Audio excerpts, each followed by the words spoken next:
Hello, I'm Michael Bradow. I'm Jeremy Hobbs. Welcome back to Bradow's Blockbusters. This is our review of My Suicide, which is a 2009 film.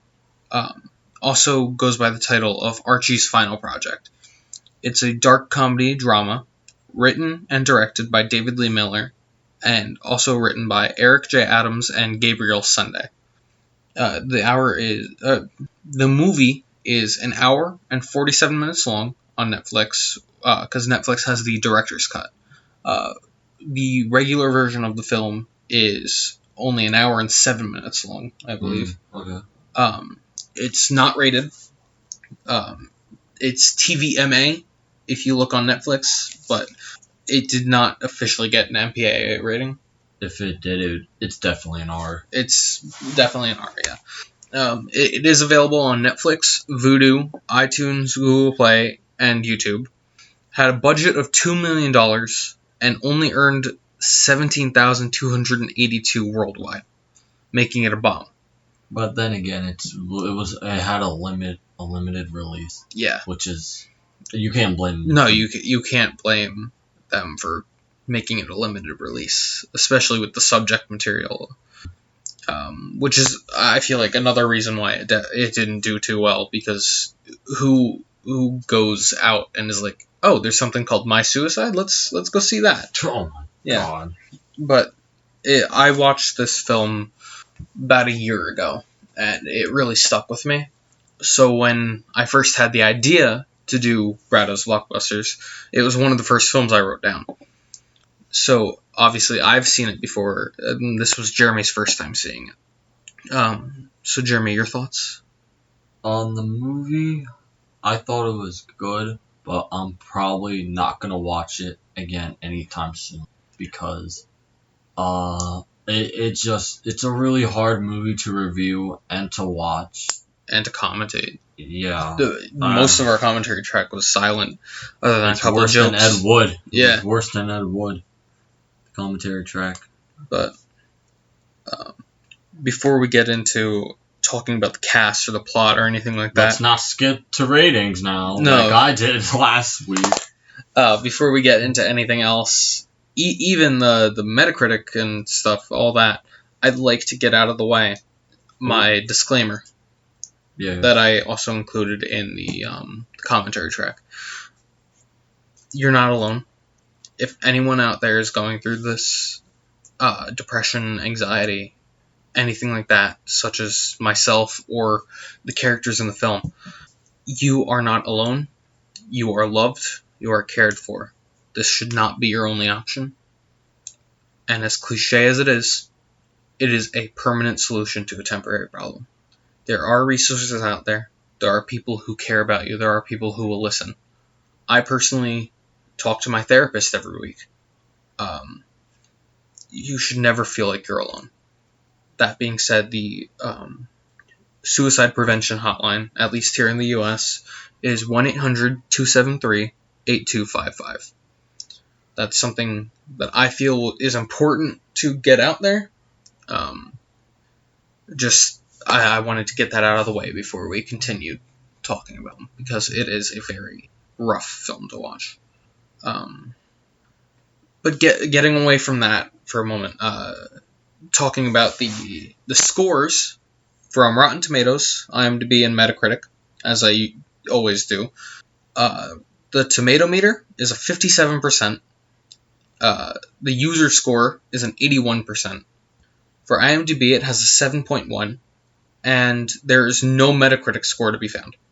Because of its limited release. Yeah. If it was theatrical, like a big theatrical release, I'm pretty sure it would have.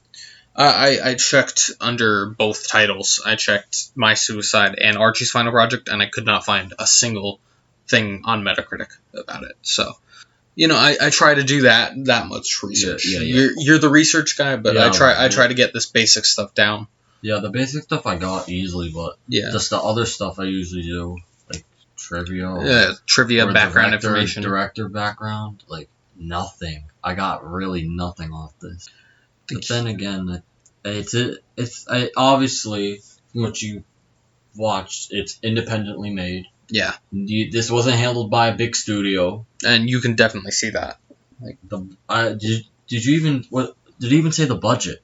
It was $2 million. Okay, that's not too bad. That budget's consistent to this movie, because if it was like under $1 million, then it would have been shot worse. But not to say it was shot bad. It was It's a lot of shaky cam, a lot of handheld stuff, a lot of camcorder shots, a lot of security footage shots as well. I can understand it was $2 million. Very understandable. Budget. As for cast, it's only got 6 notable characters, at least, or 6 notable actors according to Wikipedia, because I just wrote down the 6 that Wikipedia put at the top. Yeah. And one of them wrote on the movie. The main character wrote for the movie. Oh yeah. Gabriel Sunday. Yeah. He was born in 1985, so he was 24 when this came out. He played a high school student that was already, hell, he could have graduated college already. Yeah, he played Archie, obviously. Nothing recognizable for me. Yeah, no, I'm not recognizing anything either. Oh wait, Year One. Oh, I forgot Harold Ramis directed Year One. Oh, Jack Black and Michael Cera. I have not seen this, but I've heard of it. I have not either. And he was in it. So yeah, never mind. One thing recognizable besides Archie's final project. I'm really only seeing Emperor's Newest Clothes, Taking Woodstock, First Timers, Year One. Now You See It, the Disney movie about wizards. Oh, not the man. What was it called? Wizards of Waverly Place. Oh, Wizards of Waverly Place. Yeah. Nah, but he was in Now You See It. That's a movie about magicians. Now You See It's an old decom. Now You See Me, or is it? No, it's Now You See It. Oh, because Now You See Me was that was also a magician movie, but with big actors. Yeah. So there really isn't much to say about Gabriel Sunday. Other than he did a good job in this. He did. He did great. You really feel his teenage angst, despite being he's fucking very 30. Even though he it's just Gabriel Sunday playing a role, he's very relatable. Yeah. In the role, and especially for those people who have dealt with the situations of how would you say it? He definitely portrays it well, especially as someone who deals with it myself. Yeah. I really felt like he was someone who deals with the same kind of stuff as me. He portrayed it well. He portrayed it not rudely. Mm-hmm. I don't know how to say that. Like, he portrayed it with respect. Yeah, I can say. But other than that, I feel like we should move on to Sierra Silver, the character name, played by Brooke Nevin. Mm-hmm. And the only 2 things I recognize from her Google page are this movie and I'll Always Know What You Did Last Summer. Yeah, that's the only 2 I noticed too, and I fucking hate I'll Always Know What You Did Last Summer. I hate that movie.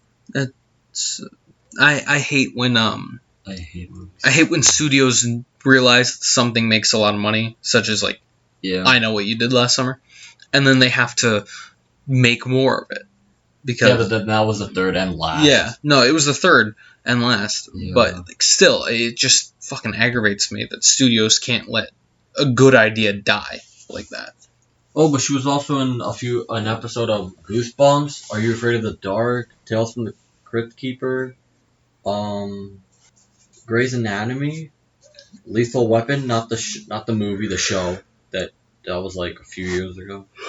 So yeah, she had a few tiny roles in a few TV shows too.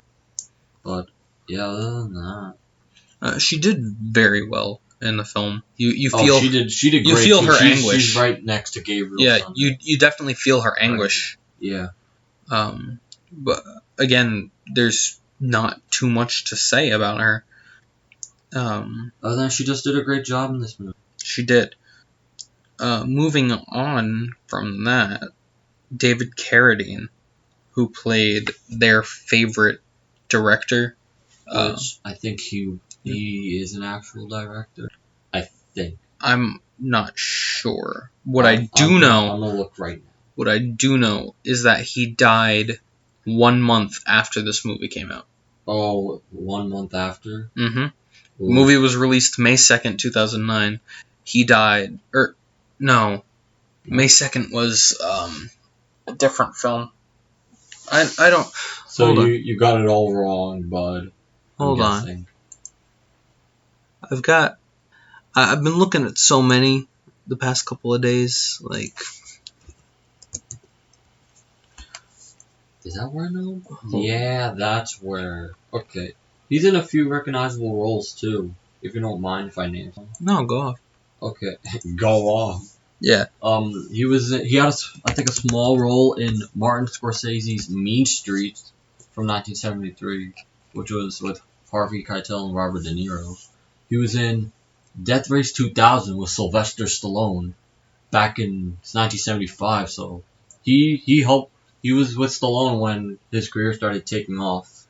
And then he also worked with Chuck Norris in Lone Wolf McQuade, which is the only Chuck Norris movie I've ever seen. And he so happens to be in it. And I'm trying to find out what did he direct, because it said he directed. And I'm trying to find. He was in Children of the Corn 5. Never seen it, but I've heard of Children. He was in Kill Bill Volume 1 and 2. That's Quentin Tarantino. What else was he in? The Death Race remake. I really wouldn't say remake. Death Race from 2008 with Jason Statham. Archie's Final Project, obviously. Big Stan. Rob Schneider. Rob Schneider. Yeah. He was in Kill Bill Volumes 1 and 2. I don't know if you mentioned that. Yeah, I did. Oh, okay. With Quentin Tarantino. Yeah. I'm trying to find what he directed really quickly, but I have to go on IMDb really quick. Okay, the movie first premiered, or the very first time it premiered was February 2009 in Germany. Mm-hmm. And then I saw something about it debuting in May 2009, which was the Seattle International Film Festival. Yeah. That was in the USA. And then it officially released on September 23rd in the USA. Oh, okay. There you go, I found. So there we go. That's how I was confused about it. Nice job, Mike. Well, forgive me for that. No, I'm kidding, of course. So I'm looking at things he directed. Nothing really familiar, but he did direct, I think, an episode of Lizzie McGuire from Disney Channel. Oh, God. As he should, though. I guess. I mean, he's going from a Disney Channel show to a very serious movie. Movie about killing yourself. Oh, God. But Archie. He wasn't in the movie much. No, he kind of wasn't. But for what he was, I enjoyed him being there. He was in Epic Movie. Epic Movie? Ew. The parody movie? Like, yeah. I wouldn't even call it a parody movie. I would just call it a shit show. Yeah. The date movie, disaster movie, like those. Yeah. Oh my God. I just happened to scroll down and I saw he was in that. I guess I skipped that one. Ew. He was in Children of the Corn 5. Yeah, I mentioned that. I didn't even know there was a fifth one. I never even seen Children of the Corn. I've only heard of it. I saw the original. I saw the first. Oh, Stephen King again. I saw the first Children of the Corn. I've never seen any others. I didn't know there were any others. I don't even want to see Children of the Corn, to be honest. But so there isn't much to say about him, other than obviously he's got some stuff under his belt. Yeah. Then we have next. Oh, she played Sierra's mom. Yeah, Sierra's mother, played by Mariel Hemingway. She was in Superman 4: The Quest for Peace. Oh, this is already great. This is great. She was in The Sex Monster. Well, she was in an episode of Tales from the Crypt. She was in an episode of Roseanne, too. She was in Deconstructing Harry. I Want to Keep My Baby. Saturday Night Live. The Suicide Club. So she's done stuff with suicide before. She Warning Parental Advisory. See Arnold Run.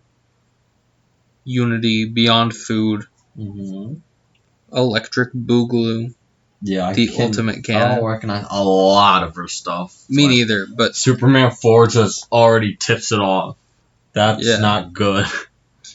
The only way for me to solve this issue is to be Superman 4, The Quest for Peace. Oh, you said it. You said it. He said it. You said it. No, actually, Peter's reaction to that one is, so that's why they call it that. That's one of my favorite Family Guy jokes of all time. Yeah. Yeah. Whatever say the title in the movie. In the movie. Oh, he said it. Yeah, he said it. I guess she has a small role in this too, and nothing really to brag about. Yeah. She did fine. Now, the next person is someone notable. The last two are, like, the most notable, I think. Nora Dunn. Oh. Who plays Archie's mother. She was in Bruce Almighty. She's on Saturday Night Live. It's Always Sunny in Philadelphia. Yeah. The Boss Baby back in business. Zoolander. Air Bud. Golden Receiver. Oh, she was in a few recognizable things. Yeah. The failed Disney Channel show Best Friends Whenever. About the two teenage girls who could time travel. Oh my god. Max Keeble's Big Move. Love for Rent. Sisters. Pineapple Express with Seth Rogen. Yeah. National Lampoon's Pucked. Oh, she was in Archie's Fine. Oh, wait. We just saw that. So I feel like Tag. She's also notable. Or she's notable as well as our next person. Which, I guess we'll do. This is our last guy. Yeah, our last guy. Because she doesn't really do much. Mm-hmm. I don't feel like he does. This guy doesn't do much either. Tony Hale. Yeah, Tony Hale. Who is recognizable, but other than having that name in the movie, he doesn't really do much else. He was in Unaccompanied Minors, which is a Christmas movie. He was in Toy Story 4. Really? Yeah. Alvin and Chipmunks, The Road Trip.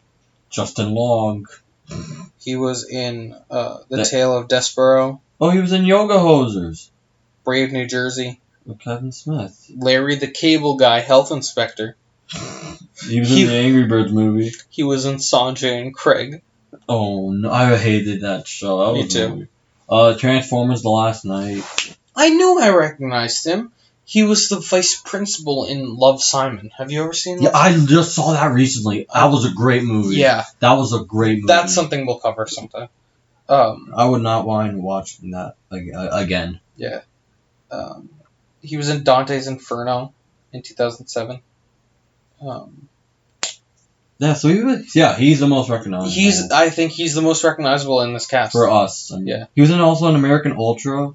Arrested Development. Harley Quinn, that animated series that started last year. RV. With Robin Williams. Yeah, so he's the most recognizable with the more recognizable roles. You know why? Well, yeah. He was in Toy Story 4. What? He's Forky. Really? Yeah. He's Forky? Yeah. You want to know something? I know who Forky is. Obviously, he's the fork. Yeah. I never seen Toy Story 4 yet. Oh, he's I've only seen obviously Toy Story 1, 2, and 3. I haven't seen the fourth one yet. But he connects with Justin Long and Kevin Smith. Yeah. It all links back. Again, Children of the Corn, Stephen King with the other I forgot who was in it again. Mariel Hemingway. Or she was in the fifth one, but yeah, Stephen King made Children of the Corn. Justin Long and Kevin Smith with Tony Lane because he was in Yoga Hosers and Alvin and Chipmunks The Road Trip. I just noticed this. He was also in a small Disney shorts series called Forky Asks a Question. Oh God. Okay. All right, Let me hear it. this part, I'm getting off topic because I was just looking at the cast of it to see that he voiced Forky, and apparently they have some fun names for some guest stars. Mm-hmm. Betty White is in it. She plays Bitey White. Bitey White. Yeah. Okay. Mel Brooks Ooh, Mel Brooks. plays Melephant Brooks.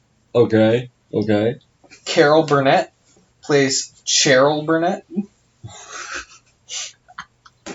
Okay. Those are just some things I felt like mentioning. We're just getting so funny. off topic. But Yeah, okay. I mean, we were getting off topic, but They were just fucking funny. Melephant Brooks. Um, So we went over cast. yeah. Let me pull up the plot real quick, and I'll read through that. Yeah, this time do not use Google's plot for this movie. It is not good. You know what? Fuck it. I'll read this how it is right here. Okay. A media-obsessed geek meets a beautiful yet twisted girl. Wow. That's not good at all. Nope. That's not even kind of... I mean, that's what happens in the movie, but that's not the plot or a summary of the whole thing. Basically... I think do the IMDb one. Unless, if you want to. I don't really mind if you don't. I feel like...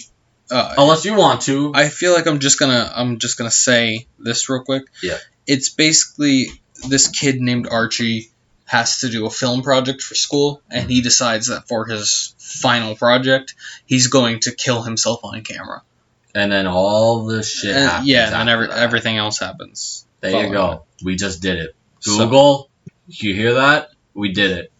We did it better than you, Google. Get fucked. Right. So, without anything else to mention, how about we move on to grading? Okay, this is going to be a little difficult, but let's do it. Cinematography. Okay. I get what they're trying to do here. It's like a found footage kind of, not like Blair Witch kind of found footage, but like... It's like a student film, kind of. Yeah.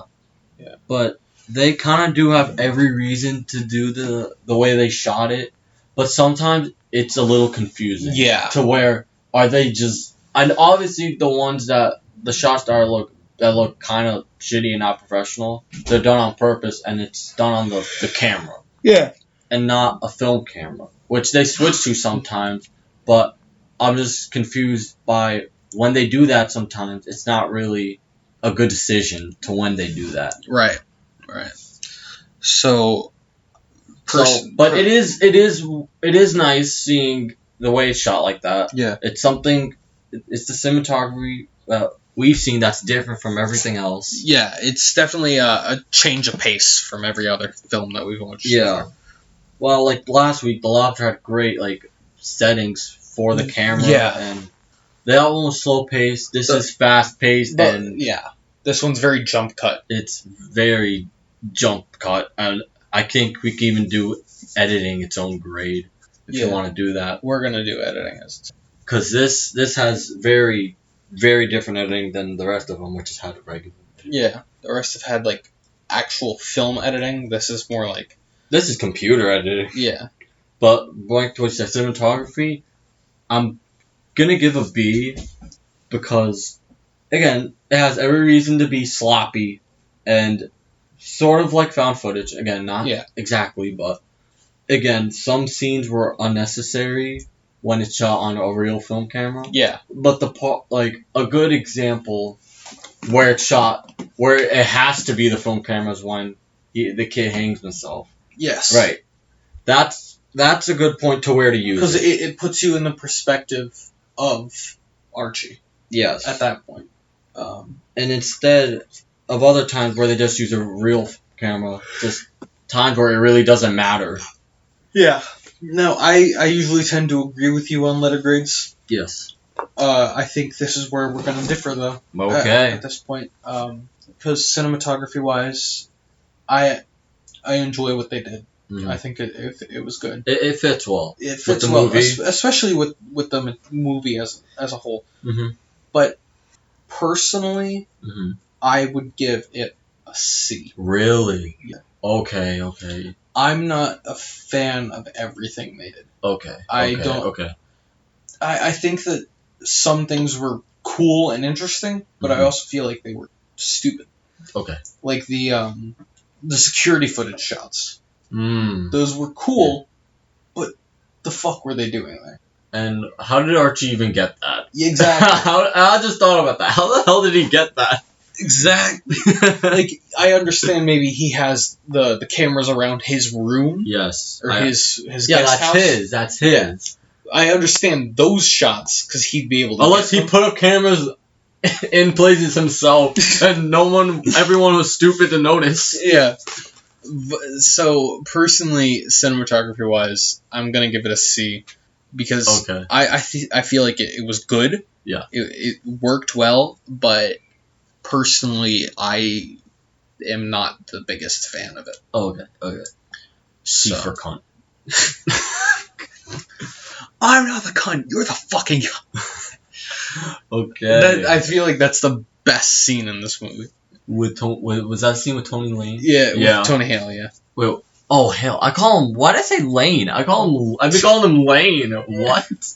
Tony Hale, my bad. So, B, C for cinematography. Editing. Editing... That's probably a D for me. Because editing is very, very sloppy. But yeah, again... Actually, no. Probably a C. A C.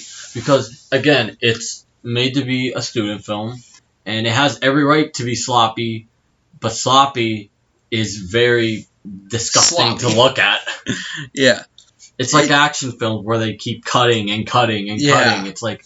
No, it's like stay on. Keep me in the scene for 2 seconds, please. Yeah. Like, I want to be able to look at one shot for more than a frame. Yeah. If that was for an action movie, I'd give it an F. But here, it kind of has a reason. Yeah. And that's why I'm giving that a C. It's very YouTube poop. Yes. Very YouTube poop. I don't even know if those are still being made. But, like, just the editing style is very, like... all over the place. Yeah. So I feel like I'm also gonna give that like a C because I like a lot of the editing tricks that they did at some points. Like darken it and then open it up on a different scene or something like that, which I feel like a lot of films do anyway. But the some of the editing is good, not all of it. So I'm definitely gonna stick with you on a C for that. Yeah. C for could be. Oh, I was going to say could be better. Oh, I was going to C for cunt again. Acting? Acting, I'll give it to them an A. I'll give them an A. I was also thinking an A. But mainly just for Gabriel Sunday and Brooke Nevin. Yeah. Just them. I feel like maybe and Tony Hill. As a whole, I'm giving... all of the actors as a whole, maybe like a B+. Yeah, if we're talking about everyone, B. Maybe. But Gabriel Sunday and Brooke Nevin them alone, an A. Yeah. So I feel like everyone else... And the kid who... we never got to know... We don't know his name, or maybe you do, I don't know. But he's the kid that you said, that would be me. Oh, yeah. That him, when the friend died, when he hung himself, he did good. Yes. He did great. I'd give him an A, too. For that. You definitely feel the uneasiness in him. Yeah. Because his best friend just hung himself. I'll give him an A, too. Yeah. Even though he's very small. Yeah. Extremely small. I'll give him an A, too. But, so, as a whole... But overall, everyone else on the side... As a whole, I think acting would be a B+ for me. Too, yeah. Yeah. But, again, Gabriel and Brooke, A. Yeah. Them alone, they get there. And the kid who, his best friend hanged himself. Yeah. But... And Tony Hill, because he's funny. Yeah, Tony Hill. It's fucking great. Tony Hill's entire scene is just a bunch of bleeps. Because fucking Archie just keeps saying cunt over and over again. I love it. Yeah. But, other than that, what do you think we should grade on next? This is going to be a little odd, but I'm going to say... The comedy and the message of the film mixed together. Okay. See, now... So, like, the script. Screenplay, yeah, screenplay. Yeah, the screenplay. Duh. Okay, so... Now this is where it gets really difficult for me. Because this is a very serious topic mixed with humor, and it's funny. It makes you feel uncomfortable. Yes, and it is funny. It has funny scenes. Not all the time. It's not going to make you laugh out loud. It's not Zack and Miri, by any means. But they did make a sort of, not a point. They were close. They could have. But in all seriousness, well, they were making a snuff film. Yeah, but in all seriousness, the comedy mixed with the movie's message, I feel really, really mixed about that. You almost feel dirty for finding any of the jokes funny. Yeah, but then again, that's what they were going for, dark comedy. And it works, but I don't think it was a good idea to mix comedy with this sort of thing. I don't think that's a good idea. I feel like... But in this movie, it did work. Sorry for interrupting. No, it's fine. I was going to say, I feel like a movie with this kind of subject material should either go all in on the depressing or all in on the comedy and not try to, like, healthily mix the two. That's personal. But this movie they juggled both. Yeah. So when it was funny, it was funny. Not all the time, but it was funny. And then when it needed to be sad and emotional and relatable, it was. Yeah. Personally, the way I feel about it is that they jumble some of that too close together sometimes. Because, like, you'll have them slitting each other's wrists in one scene, and then some guy, like, fucking wiggling his dick around in the next. It, like, doesn't work together. Yeah. But then, if this movie did go full comedy, this might have well just been a parody. Yeah. I'm not saying this movie should have been a full comedy. No, I don't think it should have. Definitely not. But when it had its funny moments... Yeah, it had its moments, yeah. Tony Hill. So, screenplay altogether, personally, I'd give, like, a B minus. Yeah, I'm leaning close between a C plus or a B minus. I'm leaning towards that too. Because again, I don't think it's a good idea, but this movie, again, had its moments, and it did work for me. Yeah. For me, it did work, but I would never try this as a serious thing with humor mixed in. Right. So I guess I'd give it a B minus too, because I liked it, but again, not the best idea. Yeah. It kind of makes everyone feel uneasy. Even the people who are, like, even the people who are going into this knowing they're going to feel uneasy. Because you hear the title My Suicide, and you look and it says comedy. It's like, and you're what? Like, yeah. You're like, okay. And you go into it, and then you already feel uneasy about that. And then it brings you in and makes you feel even more uneasy. Yeah. Because, like... But then Archie's final project, I guess, sounds like it could be a comedy. Yeah. But My Suicide, no way. That would not work. But no wonder they changed the fucking title. Well, it's different depending on the place. Because here in the U.S., it was released as My Suicide. And then I guess other places got Archie's final project? Quite a few places got My Suicide, actually. The most notable place that I saw that got Archie's final project was the UK. All you UK people, you got lucky, I guess. You got the good title. It's just a matter of,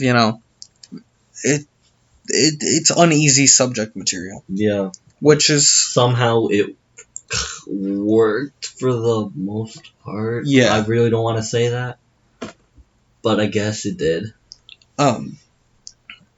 I feel like it was a depressing watch. It is. It was. Yeah. Don't ever make me watch this again. Just once is enough. Yeah. Again, if it's bad, once is enough. But this is good, but it's so depressing. Some movies are so bad that once is enough, but this one is so good that once is enough. Yes. Like Requiem for a Dream. That one That's I haven't another seen. one that once once you've seen that, you don't want to see it again. Because that's another movie, except that movie's about drugs. Drug abuse. And once I saw it, it stuck with me, and I never want to watch it again. That's a movie, same thing as this. Once you watch it, you will never forget it. It sticks with you, but you don't want to watch it again. It's like that movie, like Archie's Final Project, it's really, really depressing. Yeah. So, it's just a matter of... I feel like I'm sorry for having made you watch this. Oh, I'm glad I saw it. Don't get me wrong, but no, I'm not gonna watch it again anytime soon. I know what you mean. But I felt like it was something necessary to watch. Yeah. Because not only is it it's an alright film. It's a good movie. I thought it was good. Yeah. It's a good movie. So I also just felt like we've been watching a lot of like comedy and stuff like this, and granted, our whole month of June was comedy. Yeah. Yeah, the whole month of June was comedy. Yeah. Granted, this movie is a dark comedy, but I just felt like we should cover something a little more serious. Yeah. Because it's fun to goof off, but the world isn't all shits and giggles. Yeah, life isn't all shits and giggles. Yeah. Yeah, so I guess this is our first time we got serious. Yeah. And this is our first time where it's really depressing. Not to say, I say the most depressing we ever got was The Mist. For the ending, obviously. But then Archie's Final Project just gives it the big middle finger. It's like, fuck you. No. It's like, I'm the most depressing. Get out of here. Fucking horror movie. So overall... Stealing my thunder. Overall... Go ahead. Overall grading. Yeah. What would you give it? I give it a B. A B? Yeah, it was good. I did enjoy it, but I don't want to get back on topic, never watching it again. But overall, I think it was a good movie, and I think people with those types of situations should take a look at it. But and even people who don't have them, just take a look at it. If you have... if you deal with something like this, you shouldn't watch it alone. No. You should watch it with someone. That's a good thing to point out. Yeah. It's like, personally, my parents won't let me watch 13 Reasons Why unless I watch it with them because of my mental health history. And so I feel like this movie's the same way. So it's not something you should watch alone. The first time, sorry for me interrupting, but mind me asking, the first time you saw it, were you alone? Yeah. Oh, okay. And I was in a funk for about a week. Oh, okay. But I feel like I won't be this time because we watched it together and I've seen it before. Yeah. It's just it's a depressing film. Yeah. Nothing you can say to get around that, but it's just a good movie with a real with a really dark premise. Yeah, and if you have those situations, I hope this movie lifts up your spirits and say you're worth it. Yeah. And just don't do it. Live. Exactly. So overall, I'm gonna have to agree. I'm gonna have to give it a B. Not great, but it's not the best movie we watched, but it's far from the worst. Yeah, exactly. It's not. I don't think it's okay because it is a good message, and it has every reason to be the shoddy way it was. It's just good, and it did what it had to do. But there is a reason that it has a 57 on the tomato meter. Yeah, some critics, I guess, aren't really fond of it. With all that being said, there really isn't anything else to mention about the movie. It's more of an obscure film. I discovered it one day scrolling through Netflix, because I watch a lot of depressing shit, because that's just the kind of person I am. I like BoJack Horseman, stuff like that. I watch depressing shit because I have to watch depressing shit. I have to watch a lot. So it was like recommended my suicide, and I was like, what? But I gave it a watch, and I was in a funk. I talked to my therapist. Things got better soon. But just like Archie didn't actually end up killing himself, because the movie ends on a high note. He didn't actually go through with it, and neither did Sierra. I feel like you never should do that. Like, it's just a matter of take care of yourself. You're not alone. People care. Even if you feel like they don't, I promise you they do. And just a reminder that the suicide prevention hotline is 1-800-273-8255. That being said, this has been Bradow's Blockbusters. I'm Michael Bradow. I'm Jeremy Alves. Thank you for listening. Peace.